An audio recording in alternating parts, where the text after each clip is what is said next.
Bonjour tout le monde, ravi de pouvoir vous retrouver. Mon nom est Maximilien Martin, conseiller principal aux affaires au crime. Je suis ravi de vous accueillir. Mais avant de commencer, je vous propose de prendre 2 minutes, histoire que nos participants se connectent. Et on pourra commencer, on va dire, vers 11h03, donc d'ici 2 minutes. Merci.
Bonjour à ceux qui se joignent à nous.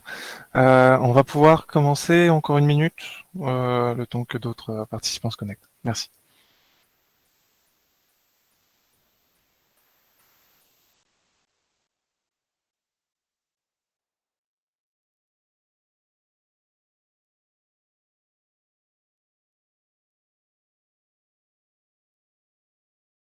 Super, donc on va pouvoir commencer.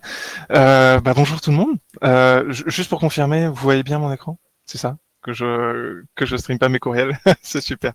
Bon, en tout cas, ravi de pouvoir vous retrouver. Mon nom est Maximilien Martin. Je suis conseiller principal aux affaires ici au crime, responsable du lien entre les industriels et le centre de recherche. Je suis ravi aujourd'hui de pouvoir être accompagné de mon partenaire Mathieu Paquette. Ravi, merci encore d'avoir accepté. Mathieu Paquette, directeur développement des affaires et chef d'équipe pour le CQDM. Ravi aussi de pouvoir être à nouveau accompagné de Stéphane Carpentier, conseiller au transfert technologique de Ivado. Merci beaucoup Stéphane pour ta présence. Et surtout Joshua Potel, président directeur général de Molecular Forecaster.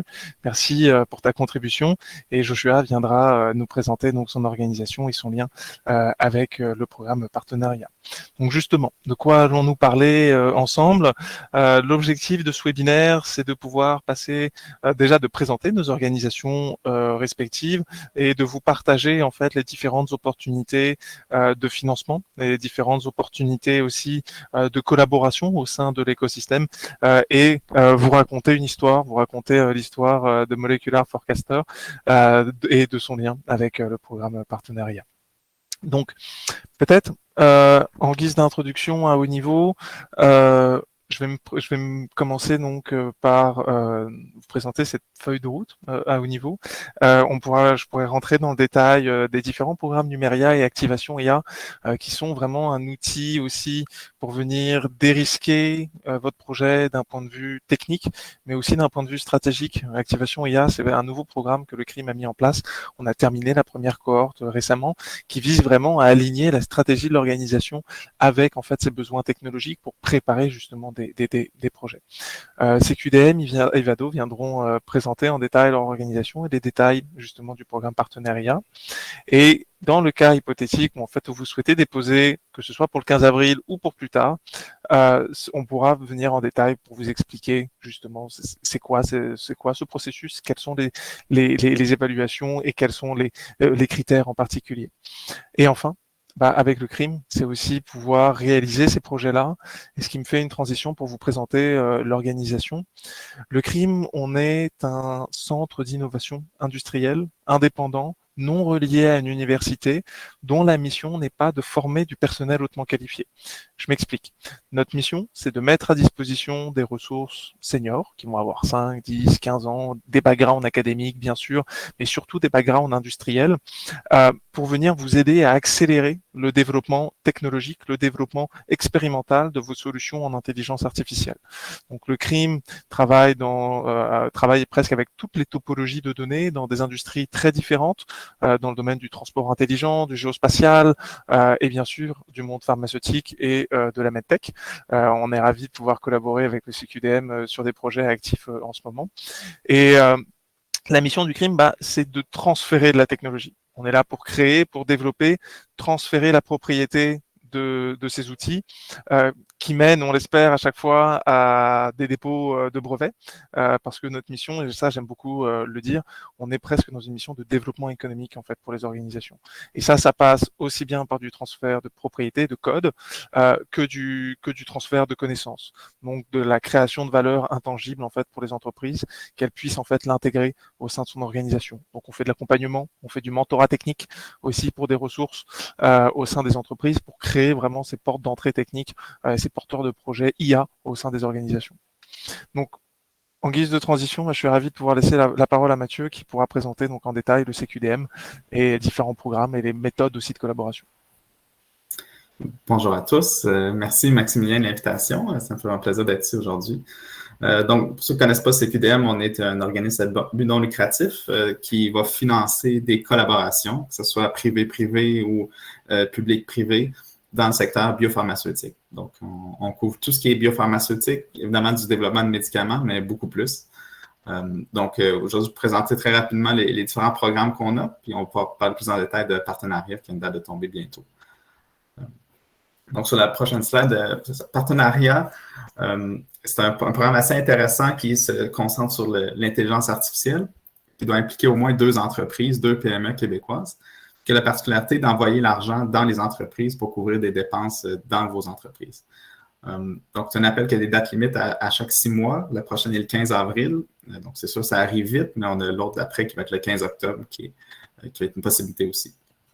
Puis le financement va couvrir entre 35 et 50 % de la valeur du projet, jusqu'à 1,5 million de contributions. Donc, on couvre autant des petits projets que des très grands projets. C'est selon les besoins. Puis à ça, on peut combiner d'autres aides gouvernementales pour monter le taux de financement à 75 %. Puis ça peut inclure des universités ou d'autres centres de recherche comme le CRIM, mais ce n'est pas une obligation non plus. Donc, c'est un programme assez intéressant, assez flexible. On a aussi le programme Synergique qui, lui, est pour supporter des collaborations entre des centres de recherche publics et au moins une entreprise. Celui-là couvre tous les secteurs d'activité, pas seulement l'intelligence artificielle. Donc, tant que c'est relié au secteur biopharmaceutique, on peut le supporter. Celui-là, c'est des appels à projets à tous les 3 mois. C'est non compétitif. Donc, chaque projet est évalué en soi par lui-même. Il n'est pas comparé à d'autres. Puis, on a les fonds pour supporter tous les bons projets qu'on reçoit. Le taux de financement, ça va ressembler à 40 % de la valeur du projet. Encore une fois, jusqu'à 1,5 million de subventions. Puis on peut rajouter d'autres aides gouvernementales pour atteindre 80 % de subventions. Le restant, le 20 % va être à la charge de la PME qui participe au projet. Puis finalement, Quantum Leap, c'est l'historique du CQDM qui a été fondé par des grandes pharma. Puis on continue d'avoir des relations avec plusieurs grandes pharma. On a 10 membres actifs en ce moment, que vous connaissez sûrement. Les grandes pharma comme Pfizer, AstraZeneca, Merck et beaucoup d'autres. Donc, on a un appel à projet assez particulier où est-ce qu'on s'attend à recevoir des idées, des technologies, des projets qui seraient d'intérêt pour les membres pharmaceutiques. On vous permet de faire un pitch devant eux. Puis si c'est d'intérêt pour eux, d'intérêt pour nous aussi, les projets peuvent être sélectionnés puis vont être financés en grande partie par le CQDM et par les sociétés pharmaceutiques. Donc, le taux de financement va varier selon la pharma qui est intéressée, selon les autres sources de financement qu'on peut aller obtenir, mais ça peut aller jusqu'à 100 % du projet. Puis, la taille du projet typique est variable aussi, mais généralement, on ne va pas trop dépasser 1,5 million, qui est ce que les pharma sont prêts à supporter à cette étape-ci de développement. Donc, voilà, je pense que je laisse la parole à Stéphane pour parler plus en détail du programme partenariat et ce qui peut favoriser ce succès. Peut-être, merci beaucoup Mathieu. Peut-être une annonce que vous avez faite, Mathieu, récemment aussi sur un nouvel appel à financement dans le domaine du cerveau. Oui, absolument, je peux, oui. Donc, c'est une variante du programme synergique que parfois on a des partenaires de cofinancement qui viennent avec nous pour offrir encore plus, un plus haut pourcentage de financement. Donc, quand on parle d'aides gouvernementales qui peuvent contribuer au financement, ben, on a un partenariat avec Brain Canada. Donc, si vous avez un projet qui touche aux neurosciences ou les maladies du cerveau, on vient de lancer un nouvel appel qui va avoir une date limite au mois de mai, où est-ce qu'on cherche toutes les technologies innovantes qui pourraient aider au développement de nouvelles thérapies ou au diagnostic des maladies neurologiques. Puis, il y a aussi la particularité qu'on peut inclure des centres de recherche hors Québec dans cet appel-là. Ouais. Donc, Merci beaucoup, Mathieu. En tout cas, je suis ravi alors de pouvoir introduire Stéphane, conseiller au transfert technologique de Ivado, qui va pouvoir revenir en détail donc sur les différents critères incontournables du programme partenariat. Stéphane? Merci beaucoup. Belle initiative, la dernière que tu viens d'annoncer, Mathieu. Là. Je ne connaissais pas celle-là. Oui, mais en fait, ce qui est arrivé, c'est que dans la dernière année, on a fait une étude approfondie sur les meilleurs cas de succès et aussi ce qui a amené aussi à un certain nombre de projets de ne pas être acceptés. Puis c'est pas le fun de parler de ces cas-là, mais ça nous sert aussi de grandes leçons à prendre que maintenant, dans le contexte écosystémique actuel, avec les politiques qui se passent au Sud, il y a un resserrement. Puis ça, c'est un constat. Ça ne sert à rien de nous mettre la tête dans le sable. Il y a un constat actuellement qu'il y a beaucoup de volonté au niveau politique local, au niveau de notre budget, au niveau de bien des raisons, de prendre connaissance de ces critères-là, qui sont vraiment incontournables, qui font en sorte quelque part qu'un projet peut passer ou ne simplement pas être admis au bout de la ligne à l'évaluation. Donc, je vais juste passer rapidement sur les cas. Disons que si j'avais à en nommer 3 qui sont vraiment à retenir de manière très incontournable, il y a le niveau d'innovation qui est souvent mal compris, de même que l'impact structurant, qui est souvent sous-estimé au niveau de qu'est-ce que ça doit être, et la solidité du partenariat. C'est les 3 points critiques. Les autres sont importants, mais sont moins, disons, maltraités dans les propositions, pour être gentil. Donc, le niveau d'innovation, bien que tout le monde, on connaît c'est quoi de l'innovation, je n'en doute pas, mais souvent on confond innovation technologique et innovation sectorielle. Dans un programme qui s'appelle Partenariat, naturellement, on va parler d'intelligence artificielle, ce qui ne veut pas dire que l'innovation doit être centrée au niveau de la technologie. Donc, quand on parle de nouveauté, de complexité, de valeur ajoutée tangible, de progrès par rapport à l'état d'art, c'est des trucs qu'on va trouver naturellement dans une démarche scientifique ou technologique, mais pas que au niveau de l'IA. Ce que je veux dire, c'est qu'on pourrait avoir une démonstration, puis on va peut-être avoir une élaboration sur le sujet avec mon confrère qui va suivre dans son exemple palpable. On peut avoir une technologie qui est développée autour d'incertitudes en IA. Oui, c'est tout à fait valable. Mais l'incertitude peut être sectorielle aussi. Donc, est-ce qu'on peut se servir d'un algorithme existant pour aider à répondre à une démarche scientifique du côté sectoriel? La réponse est oui. Donc, il peut y avoir les deux en même temps ou un ou l'autre. Il n'y a pas d'obligation d'un partenariat. Ça, c'est le premier point qui était à vraiment bien comprendre parce qu'il y a eu des bloquants ou des projets qui ne sont pas déposés ou qui ont été mal déposés à cause de ça. Deuxième point, la contribution R&D significative. Pourquoi on en parle? C'est parce que le partenariat, c'est un programme extrêmement généreux au niveau de la diversité des frais qui sont admissibles. Ceci dit, ça doit demeurer un projet R&D. Donc, projet R&D, ça signifie des activités R&D, mais pour simplifier le tout, on a convenu à tel tel que quand on parle d'activités R&D, on peut se référer maintenant à un cadre qui existe déjà, c'est-à-dire les activités que vous trouvez désignées dans les activités admissibles au crédit d'impôt RSDE. Donc, ça vous donne déjà une bonne connotation de dire, bon, si je trouve 50% et plus d'activités que je peux voir qui sont typiques à un RSDE, on a un projet qui est viable en théorie. Donc, déjà, c'est une première base. Donc, le troisième point, c'est l'impact structurant. Je dirais dans un contexte socio-économique très turbulent présentement. La notation de ce point-là, le côté impact structurant, c'est 40% de la note. Et ce n'est pas pour rien. Quand on regarde un peu le programme partenariat, on doit regarder d'abord bien, les retombées à court terme, les impacts progressifs et durables, la mobilisation des acteurs essentiels. Ce que je veux dire à travers ça, c'est que le projet ne doit pas avoir des retombées que sur les entreprises qui sont impliquées, mais très, très proche au cœur du projet, le milieu preneur. Pour qui vous faites ce projet-là? Donc, c'est ce trio-là, donc minimum 2 entreprises, le milieu preneur, c'est le minimum de départ. Ensuite, il faut regarder, est-ce que l'écosystème innovant est impliqué de près ou de loin? La raison est fort simple. J'ai parlé d'écosystèmes turbulents présentement au niveau politique, économique, etc. On veut garder un écosystème qui est résilient. Donc, tout ce qui va amener l'écosystème à être capable de sortir du Québec, des États-Unis, du Canada, c'est très, très bon aussi. Ou être autonome au niveau de la chaîne d'approvisionnement. Ensuite, la gestion des incertitudes, des risques, des responsabilités. C'est une thématique à prime abord qui est assez évidente. C'est-à-dire à peu près tout le monde sait gérer des projets. Ça, c'est évident. Cependant, dans un premier temps, quand on parle d'incertitude, de risque, il faut se mettre dans la peau. Ça, c'est un peu un conseil qu'une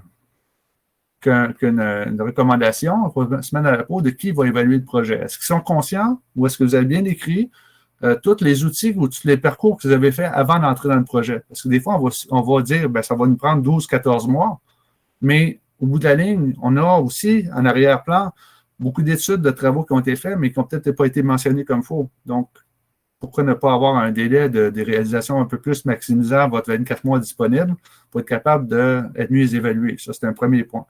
Deuxième point, c'est la partie que j'appellerais liée à l'IA. Donc, quand on est lié à l'IA, on est lié à une IA qui est responsable et explicable. Ça, c'est maintenant quelque chose d'incontournable. Donc, pour avoir une IA explicable et responsable, vous pouvez vous appuyer, entre autres, sur l'équipe du crime et d'Ivado qui vont pouvoir vous encadrer sur ces points-là.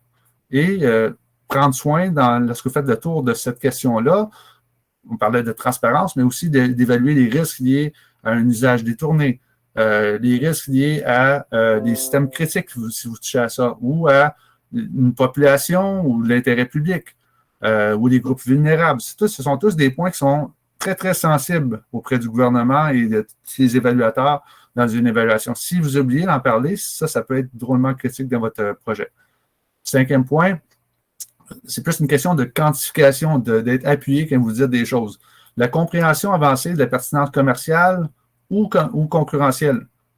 Est-ce que vous avez des études, des avis d'experts, etc., qui, outre vos affirmations, confirment vos affirmations, vos estimations, votre valeur économique ou le potentiel, le temps que vous avez pour développer, est-ce qu'il correspond vraiment à un time to market que la concurrence ne pourra pas prendre le dessus? Donc, c'est des trucs qu'on a vus qui étaient mal présentés souvent dans les propositions, qui peuvent nuire beaucoup à une note de 80% et plus, je rappelle, qui est très, très compétitive. Propriété intellectuelle, ça, c'est un point que, quand on parle au niveau académique, on va souvent faire le lien avec brevet. Alors que propriété intellectuelle, dans le cadre partenariat, c'est beaucoup plus large que ça. En fait, c'est tous les outils, services, technologies, tous les secrets industriels, tous les savoir-faire, les méthodes, les modèles innovants que vous développez. Puis ça, le but, c'est d'être capable de dire, il y a une valorisation qui est faite dans chaque partenaire. Mais ça, c'est des outils pour le démontrer, parce que ça se peut très bien que vous ayez que du secret industriel dans un projet de partenariat. Dernier point, non le moindre, solidité du partenariat des entreprises privées. Quand on parle de solidité, c'est pas juste de dire on est 2 entreprises, check, c'est correct. C'est que les entreprises qui sont impliquées dans un projet doivent être actives. Actives au sens, on peut avoir un cas qu'on a une entreprise qui est technologique en IA, une entreprise qui peut être milieu preneur. Les deux peuvent être admissibles si les deux sont impliqués en R&D. Qui peuvent être de la R&D sectorielle, exemple, au niveau du milieu preneur, et de la R&D technologique au niveau du milieu technologique. Mais les deux, il y a un transfert de connaissances, il y a des échanges. Ce n'est pas juste le milieu technologique qui développe quelque chose et le milieu preneur qui donne des avis et qui appuie sur le bouton à la fin. Il faut avoir une espèce de transformation numérique qui s'effectue grâce à ce processus-là. Donc, ça, c'est important de bien le démontrer. Autant les RSRI, Ivado et le crime, on va pouvoir vous accompagner sur ces 3 points-là aussi en même temps. Donc, c'est pas mal tout pour moi aujourd'hui. Merci beaucoup, Stéphane. Beaucoup de détails. j'aimerais en fait revenir justement sur certains points que Stéphane a partagés et en fait vous proposer une feuille de route si vous souhaitez déposer au 15 avril. Donc aujourd'hui en fait on se présente à travers ce webinaire-là. Vous allez recevoir en fait à la fin de ce webinaire un formulaire que vous allez pouvoir compléter en fait pour soulever votre intérêt. Et de là en fait des équipes d'Ivado, de CQDM et du crime pourront rentrer en contact avec vous pour justement commencer à préparer ce dépôt-là, préparer cette création de projet. Et pour en arriver au crime, on a deux programmes sur lesquels je reviendrai plus en détail, mais encore une fois, un destiné à la stratégie, comment est-ce qu'on aligne la stratégie d'entreprise, l'intelligence artificielle et son lien en fait au sein d'un processus et de parties prenantes qui appartiennent à l'organisation ou peut-être aussi aux organisations.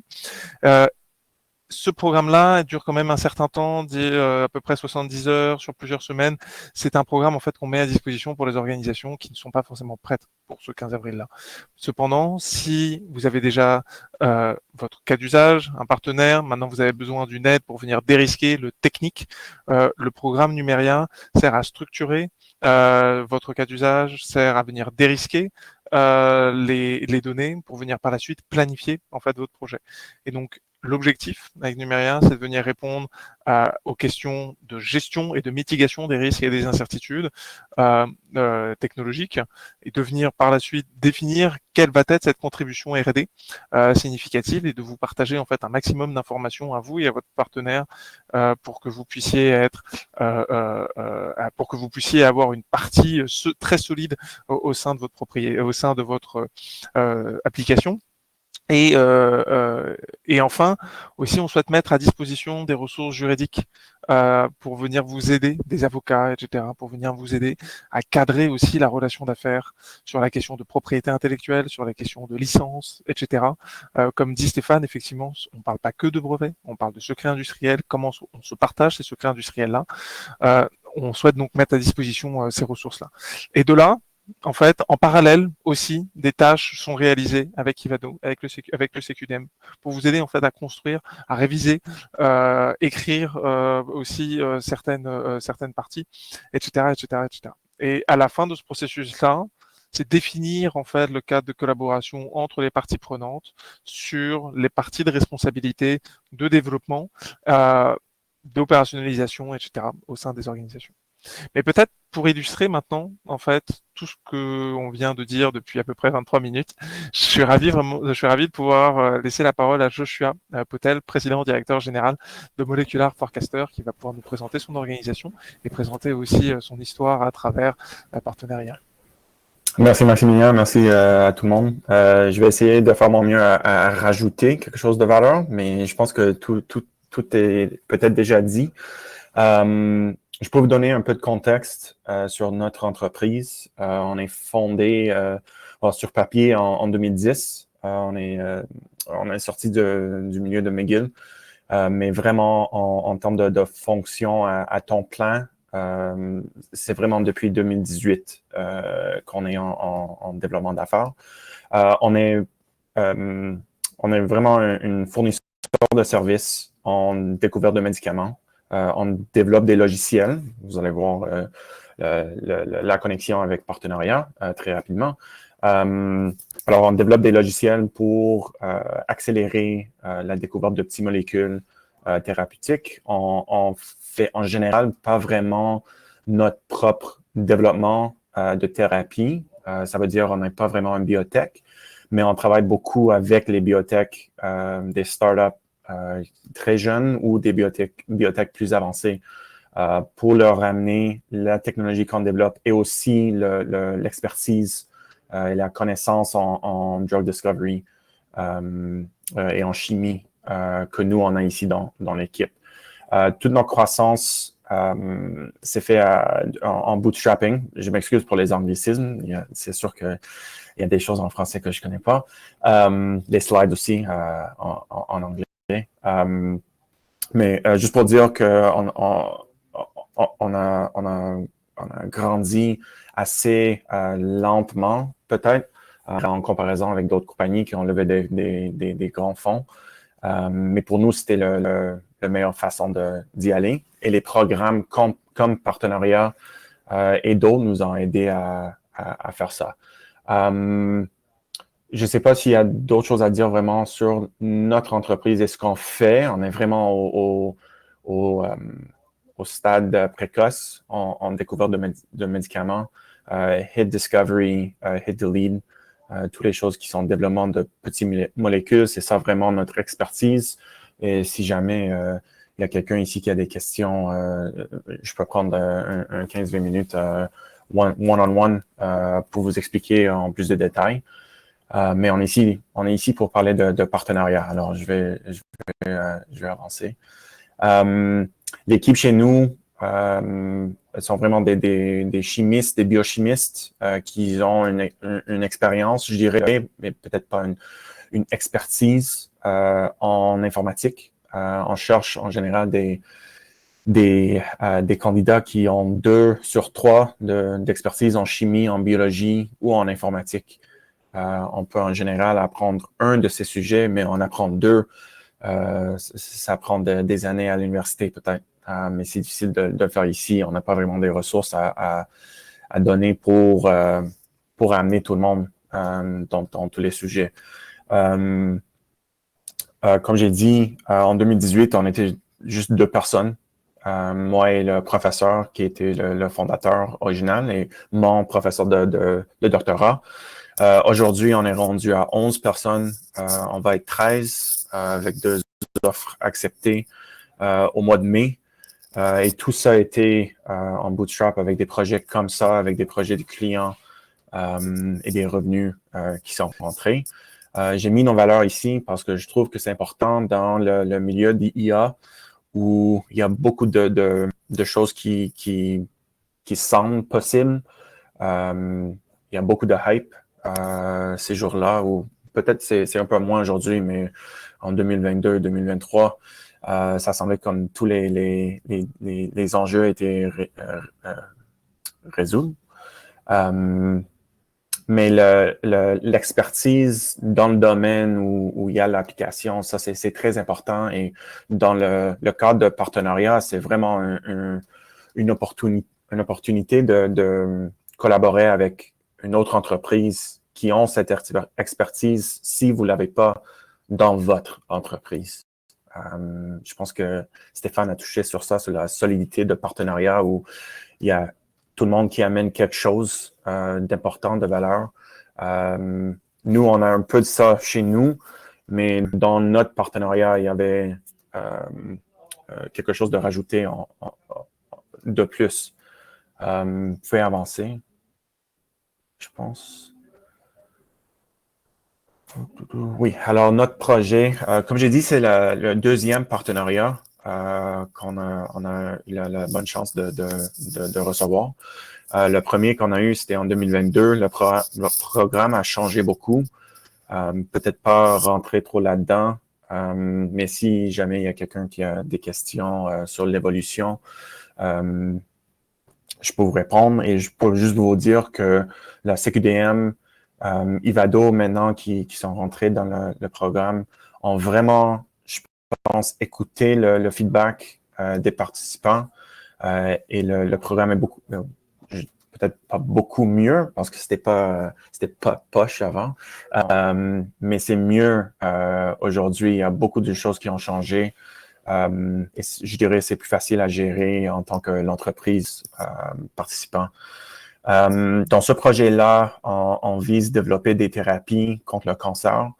On travaille avec une entreprise, 2 entreprises en fait, mais une entreprise à Québec, Nine Bio, qu'eux, ils développent des anticorps. Ils sont sortis de l'équipe Medicago avant. On s'est rencontrés il y a plusieurs mois avant ce projet. On a des expertises complémentaires qu'eux, ils sont vraiment dans les anticorps et nous dans les petites molécules. Eux en biologie et nous en chimie. Les 2 entreprises ayant une expertise en IA. On a aussi une entreprise Aramis qui sont dans le même milieu de Medicago, qu'eux, ils font de la biofabrication, manufacturing. Ils travaillent surtout plus avec 9Bio que nous, mais nous, on a des choses à apprendre de eux aussi. C'est vraiment ces trois entreprises-là, avec plusieurs organisations au milieu public, comme Stéphane a dit, et Maximilien aussi. L'impact, c'est pas juste sur les trois entreprises qui ont été les applicants, mais on travaille avec McGill, Université de Montréal, Transbiotech, Asset,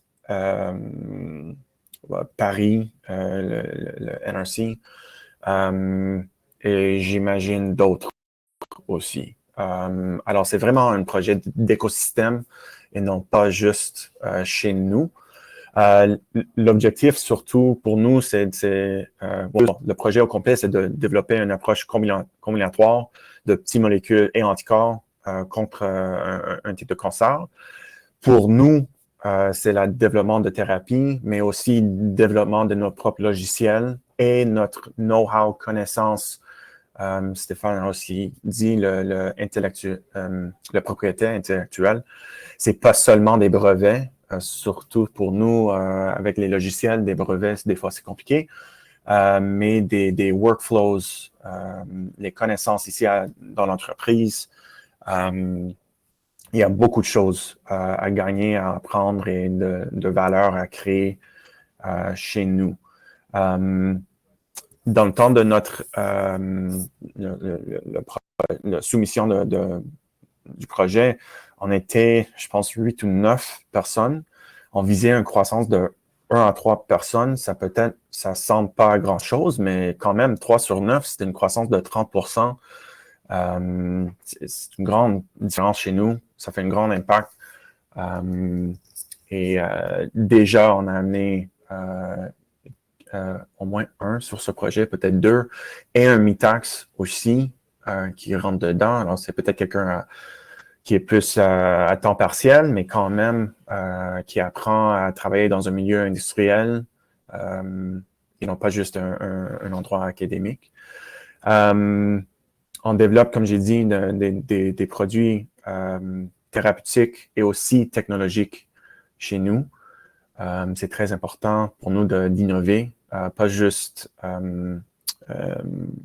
rely sur les produits qu'on a déjà, mais à avancer, à travailler de nouveaux projets, développer cette know-how et aussi la technologie.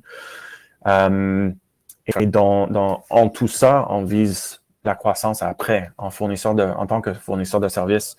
Le cas d'étude, le real world démonstration de notre technologie, de notre connaissance, on montre aux autres, peut-être ici au Canada, peut-être aux États-Unis, les politiques aside, peut-être en Europe aussi. On démontre ce qu'on peut faire et je peux vous dire qu'on a des gens qui viennent nous voir. Oh, j'ai vu, vous faites ça. Moi, j'ai un projet qui a des similarités. Qu'est-ce qu'on peut faire avec vous? Alors, ça nous aide à croître ici et on est très appreciative. On apprécie le support de CQDM, d'Ivado, le MEIE.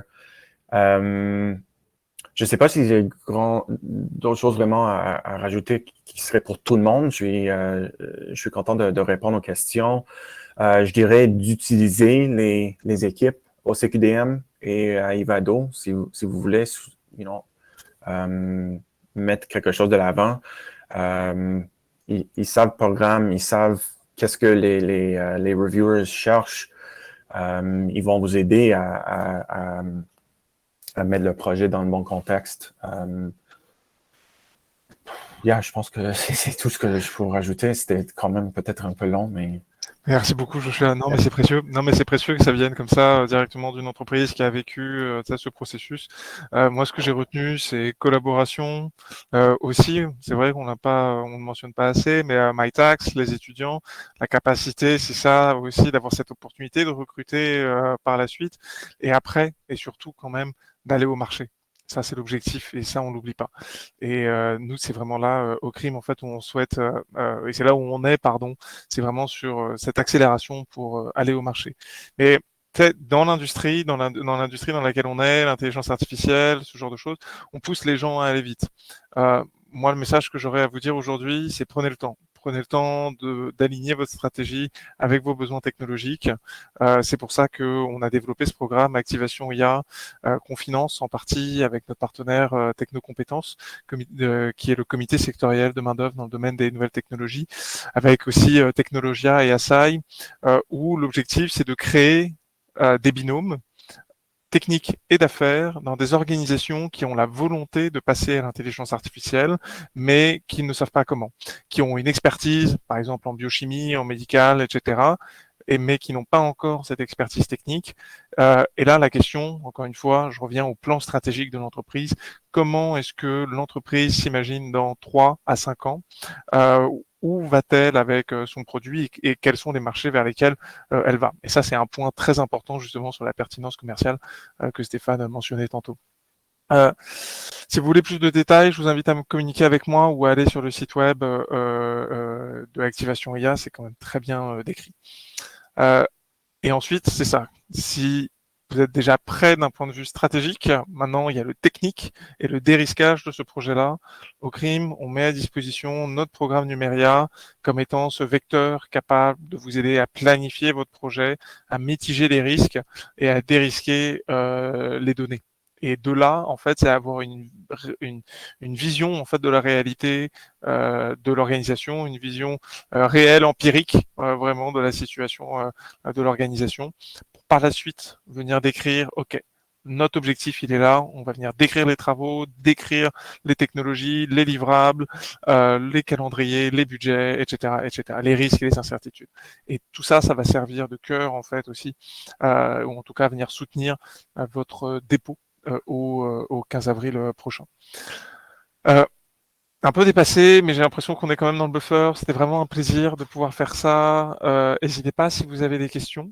Là, j'en vois pas vraiment dans le chat, mais de toute manière, vous recevrez par courriel notre formulaire. Sinon, vous pouvez scanner le code QR ici.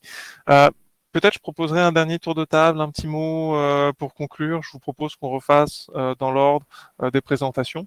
Mathieu, est-ce que tu aimerais avoir un petit mot pour conclure cette présentation? Oui, mais peut-être juste insister sur le fait que tous les gens autour de la table aujourd'hui, autant CPDM, Ivado, puis même Molecular Forecasting, on est là pour vous aider, accompagner autant qu'on peut. On a vraiment du soutien personnalisé, donc n'hésitez pas si vous avez des questions pour peu importe vos besoins. Ça peut être juste aussi de se rencontrer, voir c'est quoi vos enjeux actuels, puis peut-être qu'on a quelqu'un dans notre réseau qu'on peut vous présenter pour aller plus loin ou résoudre cet enjeu-là. Merci beaucoup, Mathieu. Stéphane? Merci à Mathieu. Encore une fois, il m'a fait une très belle introduction à ce que je vais parler. Réseau, c'est un point clé dans le cadre d'un programme partenariat, puis je pense que Josh en a parlé aussi. Le maillage, autant via le crime, via les RSRI, via Ivado, on a chacun des réseaux. Donc, c'est une des meilleures manières de faciliter, d'avoir un projet pas juste réalisable, mais un projet d'impact et qui peut vous permettre aussi d'avoir une facilitation pour votre commercialisation. Merci beaucoup, Stéphane. Josh? Oui, je suis là pour répondre à des questions si je peux vous aider. Je ne sais pas si j'ai mis mon contact, mais Maximilien, vous pouvez distribuer aux participants. Oui, réseau, c'était un très bon point. J'ai mis sur une post LinkedIn ce matin la possibilité que le CQDM, je sais qu'ils font ça. Si vous avez un projet en tête, mais peut-être pas de partenaire immédiat ou que vous connaissez, eux, ils peuvent vous mettre en contact avec quelqu'un. Alors, juste reach out, demande des questions, propose des idées. Et il y a tout le monde qui va travailler ensemble. On a besoin de plus de projets, d'entrepreneurs, d'entreprises. Il faut juste faire la première, mettre le mot de départ. Et les autres vont vous aider à poursuivre. Mais messieurs, merci. Moi, ce sera mon dernier mot. Merci beaucoup d'avoir participé à ce webinaire. Je m'appelle Maximilien Martin, je suis conseiller principal aux affaires au crime et j'étais accompagné de Mathieu Paquette, directeur développement des affaires et chef d'équipe Québec, accompagné de Stéphane Carpentier, conseiller aux transferts et technologiques pour Ivado, et enfin Joshua Potel, président directeur général de Molecular Forecaster. Merci beaucoup, messieurs. Merci.